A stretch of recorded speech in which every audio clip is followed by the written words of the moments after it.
लग्नाच्या पंक्तीतला मठ्ठा तर सर्वांनाच आवडतो, पण त्याहीपेक्षा भारी चवीचा मठ्ठा, तेही हाताशी असणारे मोजकेच पदार्थ वापरून अगदी 5 मिनिटात घरच्या घरी कसा बनवायचा ते आज आपण बघतोय। एकदा अशा पद्धतीने बनवाल तर नेहमी असेच बनवाल। तरी या उन्हाळ्यात माझ्या ह्या पद्धतीने नक्की करून बघा व रोज 1 ग्लास मठ्ठा नक्की प्या, शरीरासाठी अत्यंत गुणकारी आहे। चला तर मग रेसिपीला सुरुवात करूया। रेसिपी आवडल्यास लाईक नक्की करा आणि चॅनलला सबस्क्राइब केलं नसेल तर सबस्क्राइब करा। मी इथे छान फ्रेश दही लावून घेतलंय। आपल्याला एकदम आंबट दही नको। हे बघा किती छान असं दाटसर दही लागलंय। आपण घरच्या दह्याचा जर मठ्ठा केला ना तर एकदम मस्त चविष्ट होतो। हे बघा, आणि मातीच्या भांड्यात खूप छान दही लागलं जातंय। तर मी इथे दही लावून घेतलंय। आता आपण या दह्यापासून मस्तपैकी असा थंडगार मठ्ठा बनवतोय।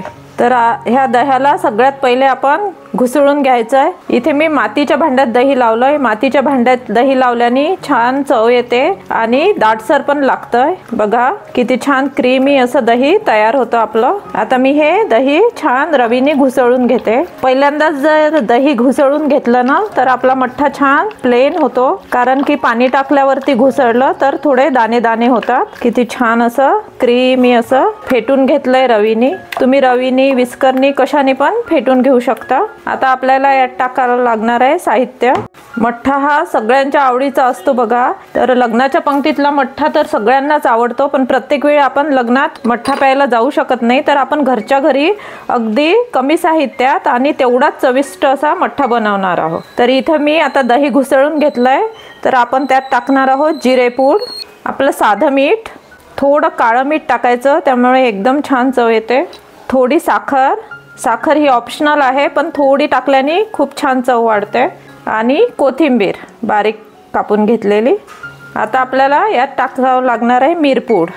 तर मी अशी फ्रेश अशी मिरपूड टाकते। फ्रेश जर टाकली तर खूपच छान चव येते त्याची। अशी अर्धा चम्मच वगैरे अशी मिरपूड घातली आहे। आता याला मिक्स करून घ्यायचं। हे मातीच्या भांड्यात बनवल्यामुळे आणि थंडच आहे। 4-5 तास दही लावून ते मी फ्रीजमध्ये ठेवलेलं। आता यात माठातलं थंड पाणी टाकते।